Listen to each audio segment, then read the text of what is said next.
दोस्तों, कहा जाता है कि पति और पत्नी का रिश्ता ऊपर से तय होकर आता है। जिसे भगवान जोड़ दे उसे कोई तोड़ नहीं सकता। लेकिन एक सवाल हमेशा मन में उठता है, क्या यह रिश्ता सिर्फ एक जन्म का होता है या फिर आत्मा के साथ साथ कई जन्मों तक चलता है? आज की यह कथा कोई साधारण कहानी तो है नहीं साथियों। ये खुद भगवान श्री हरि विष्णु ने माता लक्ष्मी जी को सुनाई वो कथा है। और इसी कथा में छुपा है पति और पत्नी के रिश्ते का असली रहस्य। तो कथा को अंत तक जरूर सुनिएगा। चैनल को अब तक शुरुआत नहीं आपने सब्सक्राइब नहीं किया है तो जरूर कर लीजिएगा, बेल आइकन प्रेस कर दीजिएगा साथियों। कहानी शुरू होती है क्षीर सागर से, जहां भगवान विष्णु शेषनाग की शैया पर विश्राम कर रहे थे। माता लक्ष्मी उनके चरण दबा रही थी। उसी समय माता लक्ष्मी के मन में एक सवाल उठा। वो थोड़े से संकोच के साथ कहने लगी कि हे प्रभु, मेरे मन में आज एक जिज्ञासा है, क्या आप कृपा करके इसका उत्तर दे पाएंगे? भगवान विष्णु मुस्कुराते हुए बोले कि हे देवी, आपका हर प्रश्न मेरे लिए पूजनीय है, कृपा करके पूछिए।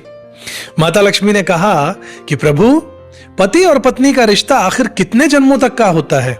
क्या यह सिर्फ एक ही जन्म का बंधन है या फिर आत्मा के साथ साथ जन्म और जन्मांतर तक चलता है?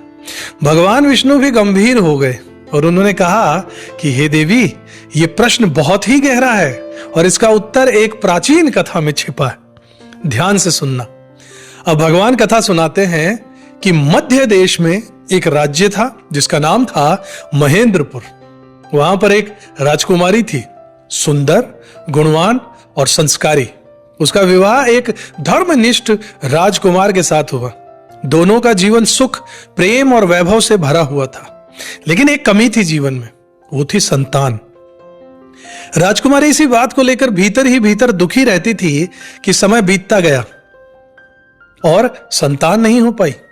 एक दिन राजकुमारी गंभीर रूप से बीमार पड़ गई और उन्हें यह आभास हो गया कि अब अंतिम समय मेरा निकट है। उन्होंने राजकुमार को पास बुलाया और कहा कि प्रियवर, मैंने आपको सच्चे मन से प्रेम किया है, सेवा में कोई कमी नहीं छोड़ी, लेकिन मैं आपको संतान का सुख नहीं दे सकी। मेरे जाने के बाद कृपया करके दुखी मत होना, मैं क्षमा चाहती हूं। मैं वचन देती हूं कि अगले जन्म में मैं फिर से आपकी ही पत्नी बनूंगी और आपकी ये अधूरी इच्छा फिर पूरी करूंगी मैं। इतना कहकर राजकुमारी ने अपने शरीर को त्याग दिया और कुछ समय बाद राजकुमार भी इस संसार को छोड़ के चले गए। अगले जन्म में राजकुमार एक ऐसे राजा के घर में जन्म लेते हैं जिसकी 100 रानियां थी। वो उनका इकलौता पुत्र था। उधर वही राजकुमारी एक ऐसे राजा के घर में जन्म लेती है जिसकी भी 100 रानियां थी। वो उनकी इकलौती पुत्री थी। यहां से एक कहानी में नया मोड़ आ गया। उस राजा के पास एक अद्भुत तोता था, अत्यंत बुद्धिमान तोता। राजा हर निर्णय उससे पूछकर ही लेता था। राजा ने एक दिन तोते से कहा कि मेरे पुत्र के लिए एक ऐसी राजकुमारी खोजकर बताओ जो हर दृष्टि से श्रेष्ठ हो। तोते ने वचन दिया और खोज में निकल पड़ा। उसी यात्रा में उसकी मुलाकात एक मैना से हुई। दोनों बातें कर रहे थे और उन्हें पता चलता है कि दोनों के स्वामी एक जैसे हैं। दोनों के यहां 100 रानियां हैं, दोनों के यहां पुत्र है और दोनों के यहां पुत्री है एक। भाग्य अपना खेल खेल रहा था। तोता और मैना दोनों राज्यों को जोड़ देते हैं, लेकिन बीच में गलतफहमी हो जाती है। राजा को लगता है कि मैना ने विश्वासघात किया। दोनों पक्षी मारे जाने वाले होते हैं, लेकिन समय रहते सच्चाई सामने आ जाती है और विवाह तय होता है।